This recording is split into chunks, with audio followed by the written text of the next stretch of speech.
Minggu 20 Agustus 2023 merupakan minggu biasa ke-20 di tahun A. Pewartaan Injil diambil dari Injil Matius. Lalu Yesus pergi dari situ dan menyingkir ke daerah Tirus dan Sidon. Maka datanglah seorang perempuan Kanaan dari daerah itu dan berseru, "Kasihanilah aku ya Tuhan, anak Daud, karena anakku perempuan kerasukan setan dan sangat menderita."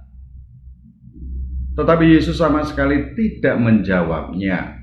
Lalu murid-muridnya datang dan meminta kepadanya, "Suruhlah ia pergi." Ia mengikuti kita dengan berteriak-teriak. Jawab Yesus, "Aku diutus hanya kepada domba-domba yang hilang dari umat Israel." Tetapi perempuan itu mendekat dan menyembah Dia sambil berkata, "Tuhan, tolonglah aku." Tetapi Yesus menjawab, "Tidak patut mengambil roti yang disediakan bagi anak-anak dan melemparkannya kepada anjing." Kata perempuan itu, "Benar Tuhan, namun anjing itu makan remah-remah yang jatuh dari meja tuannya." Maka Yesus menjawab dan berkata kepadanya, "Hai ibu, besar imanmu, maka jadilah kepadamu seperti yang kau kehendaki." Dan seketika itu juga anaknya sembuh.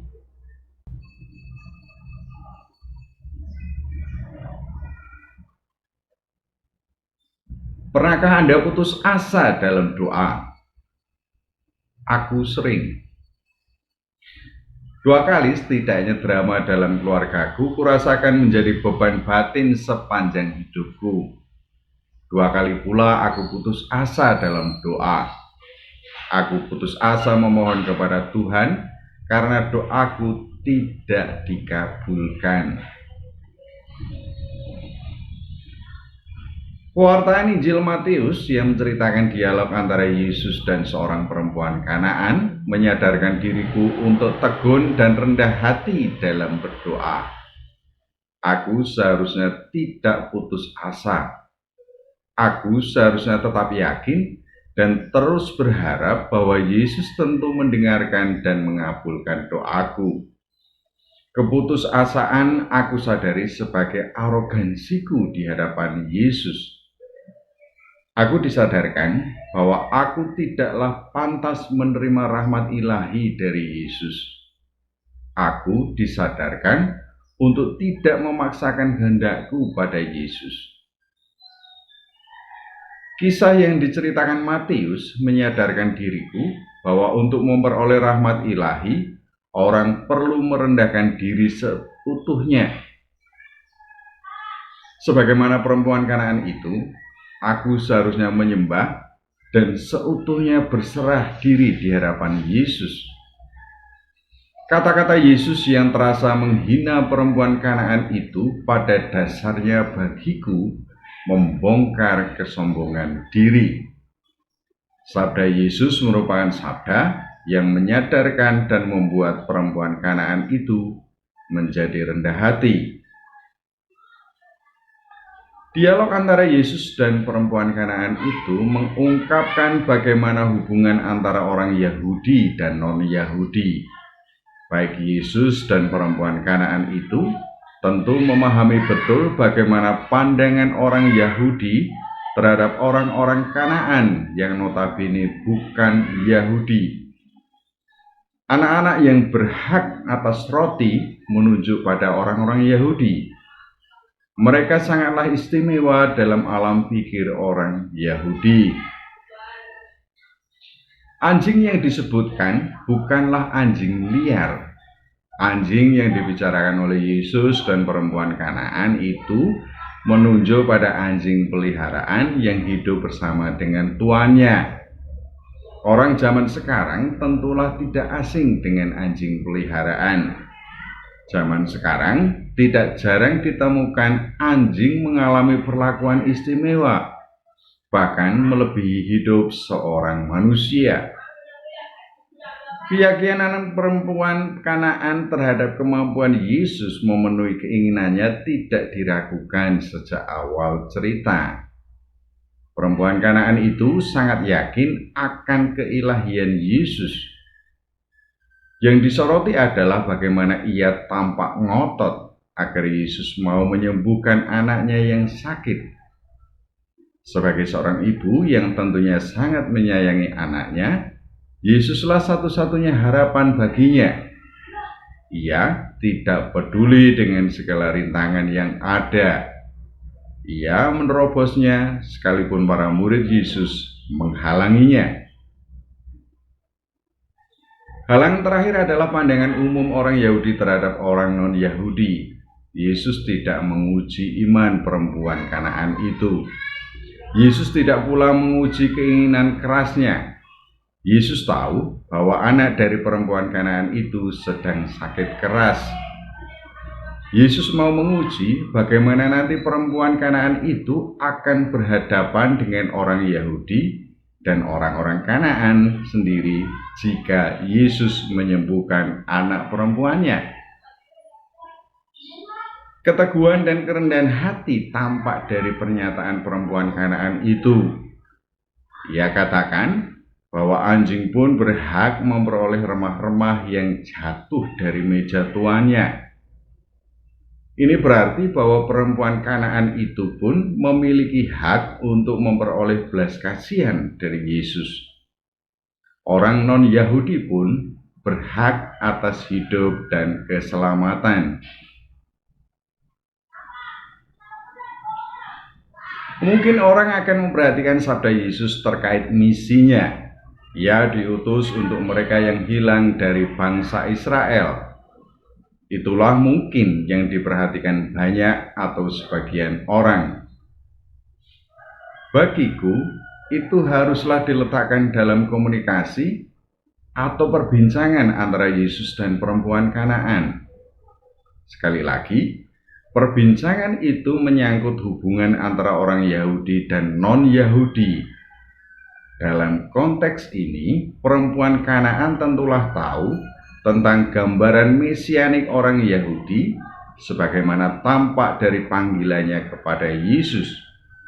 Anak Daud, kasihanilah aku.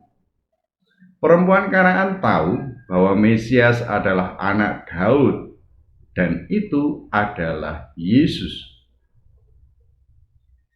Menyambung pembicaraan perempuan Kanaan, Yesus menyatakan misi mesianik, yakni untuk menyelamatkan mereka yang hilang dari bangsa Israel. Kalau perempuan Kanaan itu memanggil Yesus dengan sebutan anak Daud, untuk apa dia meminta tolong kepada Yesus? Bukankah dirinya bukan orang Yahudi atau bangsa Israel? Gambaran tentang roti yang diberikan kepada anjing juga menegaskan bahwa perempuan Kanaan itu ada di luar misi mesianik. Namun sekali lagi haruslah diletakkan dalam pembicaraan antara Yesus dan perempuan Kanaan, terutama terkait dengan alam pemikiran Yahudi waktu itu. Misi mesianik Yesus pada akhirnya diketahui tidaklah sesempit gambaran mesianik waktu itu. Karya Yesus merupakan antisipasi bagi keselamatan seluruh umat manusia. Oleh karena itu, pada akhir cerita Matius kita dapati kesembuhan anak perempuan Kanaan itu berkat Yesus. Pelajaran berharga dari pembicaraan Yesus dan perempuan Kanaan itu adalah bahwa iman bersifat personal dan komunal. Orang tidak dapat meletakkan imannya dalam hubungan personal dengan Allah dengan mengabaikan komunitasnya. Itu berarti bahwa iman tidak eksklusif individual. Orang beriman ada dalam kebersamaan dengan sesamanya atau saudara seiman. Meski secara fisik tampak perempuan Kanaan itu mengabaikan banyak orang termasuk para murid Yesus, namun pembicaraannya dengan Yesus mengungkapkan keyakinan imani orang Yahudi. Itu berarti bahwa perempuan Kanaan itu melibatkan banyak orang itu. Perempuan Kanaan itu akan dan telah menerima akibat sosial dari tindakan Yesus menyembuhkan anaknya yang kerasukan setan.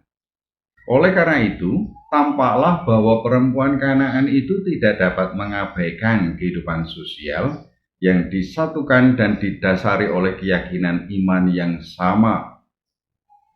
Aku tidak memperhatikan ataupun mempersoalkan ataupun merenungkan manakah yang pertama dan atau utama, apakah iman personal ataukah iman sosial. Keduanya terkait erat satu sama lain. Keduanya mengandaikan satu sama lain. Aku tidak dapat mengingkari bahwa aku menerima warisan iman dari kedua orang tuaku. Mereka telah membaptiskan diriku dalam gereja Katolik. Mereka telah mendidikku secara Katolik. Kekatolikanku itu berada dalam kebersamaan seluruh jemaat Katolik. Dengan demikian, aku telah mewarisi iman Katolik dari jemaat dan bersama jemaat menjalani kekatolikan. Maka, pengembangan pribadi tidak dapat dilepaskan dari kebersamaan. Demikian pula sebaliknya, pengembangan jemaat tidak dapat mengabaikan individu-individu dalam pengembangan pribadiku. Penampakan jemaat di tengah masyarakat tidak dapat diabaikan dari kehadiran umat beriman secara pribadi. Belajar dari dialog Yesus dan perempuan Kanaan itu, aku pikir jemaat tidak menetapkan aturan atau kesepakatan yang meminggirkan orang per orang. Ambillah contoh bahwa untuk mengikuti misa seseorang harus memakai sepatu dengan harga antara 200 hingga 300 ribu rupiah dan belinya di tempat tertentu. Contoh lain, pelayanan perawatan jenazah hingga pemakamannya secara Katolik hanya di tempat tertentu. Selain tempat itu tidak akan dilayani. Yesus tidak mengeksklusi perempuan Kanaan itu seperti keinginan para muridnya. Ia justru mengajak berdialog. Bahkan lebih dari itu, Yesus memenuhi keinginan perempuan Kanaan itu. Oleh karena itu, aku pikir sikap terbuka haruslah terpancar dari paguyuban umat beriman. Keterbukaan itu pun seharusnya dimiliki oleh setiap umat beriman. Semua umat beriman tentu seharusnya dilibatkan dalam paguyuban. Ketekunan dan kerendahan hati seharusnya menjadi ciri umat beriman, baik secara personal maupun komunal. Ketekunan dan kerendahan hati umat beriman terpancar keluar dalam kehidupan konkret sehari-hari. Orang tua tidak mudah putus harapan tatkala tantangan dan rintangan menghadang di depannya untuk mendidik dan menyekolahkan anak-anaknya. Orang tua tetap mendengarkan keinginan-keinginan anak-anaknya, meskipun mereka belum tahu dan mengerti pilihan-pilihan penting dalam hidupnya. Pembekalan pengurus lingkungan yang biasa dicekoki dengan spiritualitas pelayanan mungkin tidak dapat meresap dan berkembang dalam kehidupan jemaat umat beriman. Ini dikarenakan tanah yang ada merupakan tanah umum yang memandang kepengurusan sebagai jabatan yang memiliki kewenangan atau kekuasaan tertentu. Kepengurusan lingkungan merupakan karya pelayanan. Itu berarti butuh kerendahan hati untuk menjadi pelayan-pelayan jemaat. Perempuan Kanaan itu dapat menjadi figur pelayan jemaat. Umat beriman pertama-tama dan terutama tidak melayani orang per orang, tetapi melayani Yesus. Umat beriman bukanlah tuan dan puan bagi jemaat. para pelayan jemaat haruslah merendahkan diri di hadapan jemaat, sama seperti di hadapan Yesus. Tentu, sebagaimana pelayan memiliki keterbatasan, para pengurus yang adalah para pelayan bukanlah budak yang dapat seenaknya dibentak dan dicaci maki. Bagaimanapun, mereka juga umat beriman yang berhak atas pelayanan. Menjadi pengurus lingkungan atau pelayan jemaat merupakan contoh pengolahan ketekunan dan kerendahan hati, baik personal maupun komunal dalam jemaat. Memang tidak mudah, tetapi iman yang kuat seperti perempuan Kanaan itu akan membuat segalanya terasa menyenangkan. Semoga demikian, Tuhan memberkati. Amin.